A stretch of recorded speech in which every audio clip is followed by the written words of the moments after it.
So hey guys, welcome back to my new video. मैं हूं शुभम जायसवाल और अगर आप ये वीडियो देख रहे हो तो कहीं ना कहीं आप भी मलेशिया जाने का इस साल प्लान कर रहे हो या सोच जरूर रहे हो। तो चलो मैं आपको बताता हूँ कंप्लीट टूर गाइड। ये इस वीडियो को देखने के बाद आपको किसी और दूसरी वीडियो को देखने की ज़रूरत नहीं पड़ेगी। फिर भी अगर आपको कंप्लीट डिटेल में अगर वीडियो देखना हो तो मेरे चैनल पे ऑलरेडी पूरा का पूरा मलेशिया का सीरीज़ अपलोड किया हुआ है, आप जाके उसे चेकआउट कर सकते हो।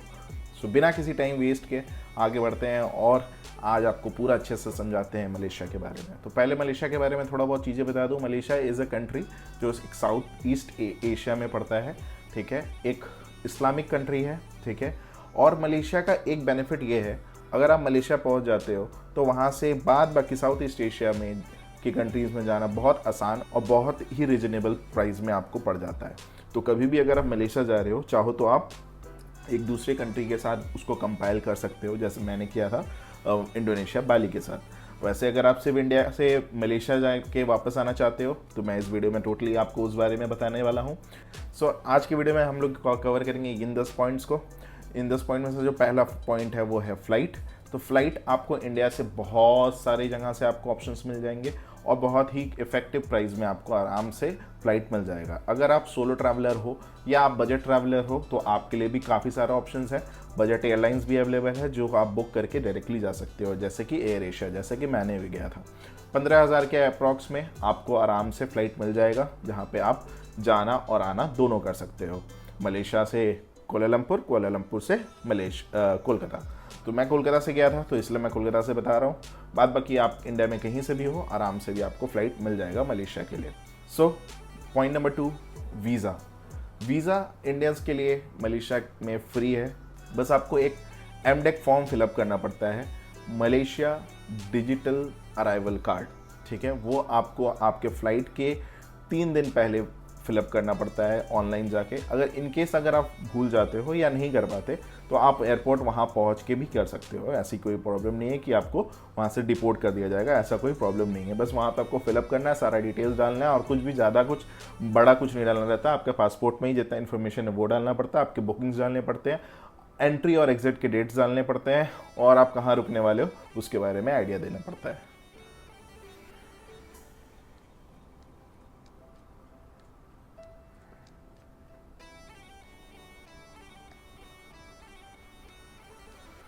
सो चलो अब बात करते हैं अपने टॉपिक नंबर 4। सो 1 2 3 1 2 3 स्टार्ट। सो चलो अब बात करते हैं अपने टॉपिक नंबर 3 के बारे में, जो है कि करेंसी। करेंसी मलेशिया का है रिंगित, मलेशियन रिंगित, जिसको MYR बोला जाता है। और एक रिंगित का वैल्यू इंडिया में 21 रुपये या 20-21 के आसपास में आपको वैल्यू मिल जाएगा। फॉर योर सेफ्टी, अगर आप इंडिया से करा सकते हो तो आप इंडिया से रिंगित कैरी करके लेके जाओ।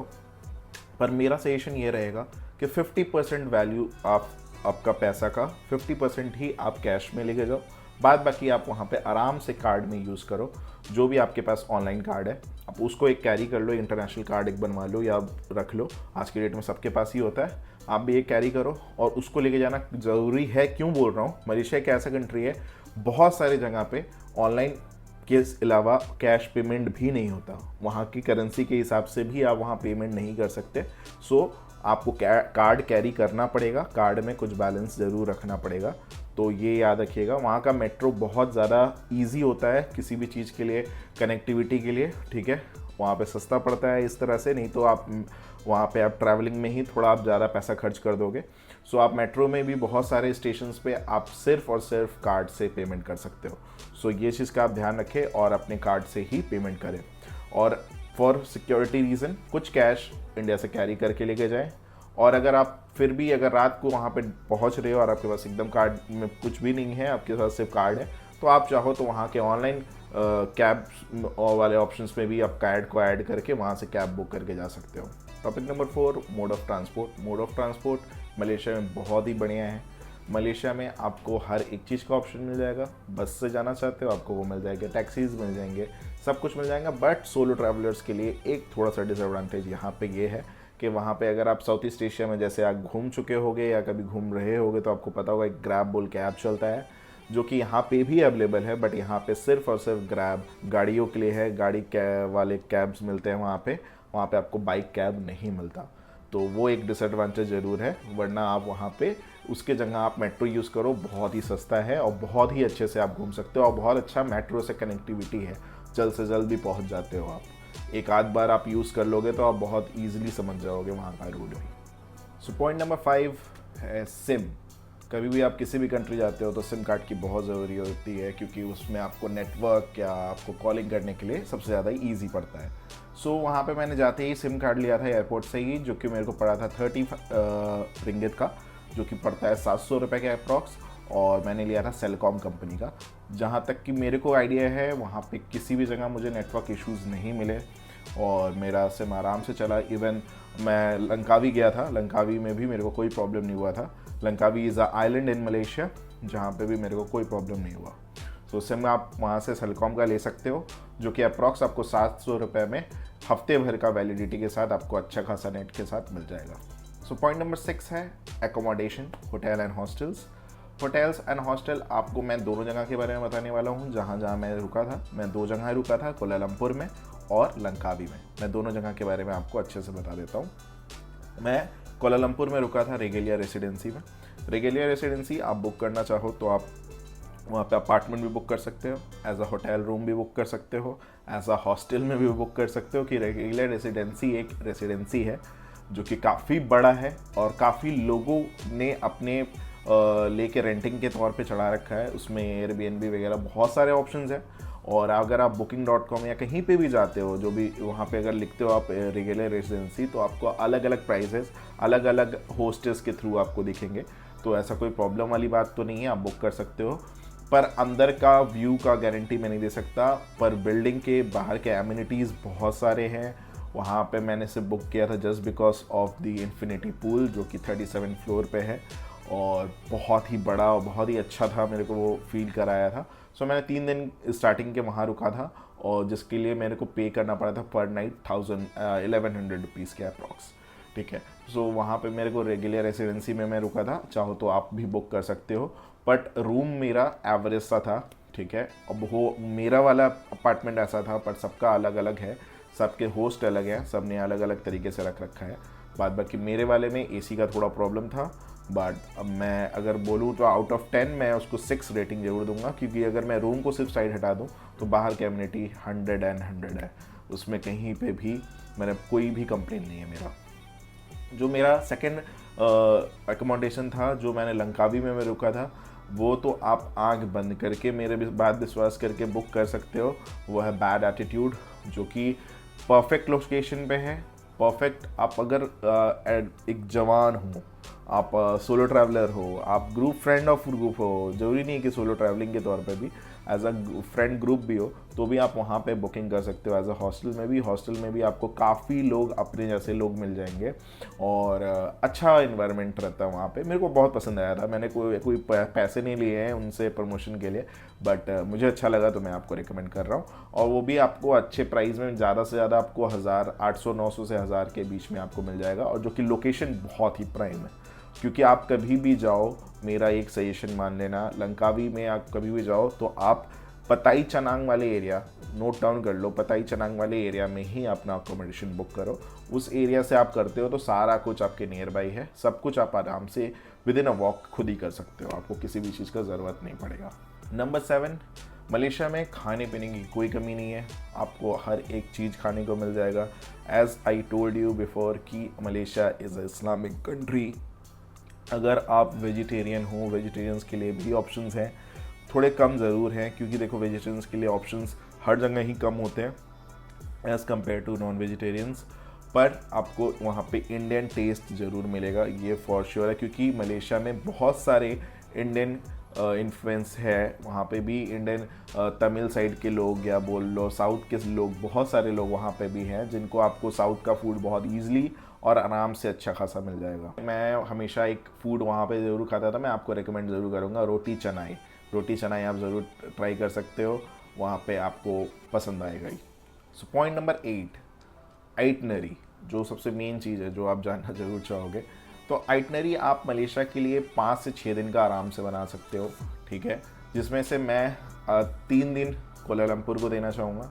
1 दिन आप चाहो तो पनांग में रुक सकते हो या सिर्फ जाके आ सकते हो। पनांग में नहीं गया था। और 2 दिन आप वहाँ पे लंकावी में बिता सकते हो, ठीक है। तो आप पहले 3 दिन कोलालमपुर में रुको। कोलालमपुर में आप क्या क्या कर सकते हो। डे 1 आप पहले वहाँ पे जाओगे, वहाँ का नेशनल मॉस्क देखने, जो है मस्जिद नगारा। उसी के बगल में आपको आर्ट म्यूज़ियम मिल जाएगा, इस्लामिक आर्ट म्यूज़ियम, वो चाहो तो आप देख सकते हो। फिर वहाँ से होके आप जा सकते हो KL टावर देखने, ठीक है। KL टावर से शाम हो जाए तो आप आ सकते हो जो सबसे आइकॉनिक है मलेशिया का, पेट्रोनस ट्विन टावर के एरिया में। वो उस मॉल को आप एक्सप्लोर करो। उस मॉल के अंदर आपको एक एक्वेरियम मिलेगा, KLCC एक्वेरियम, वो आप विज़िट कर सकते हो।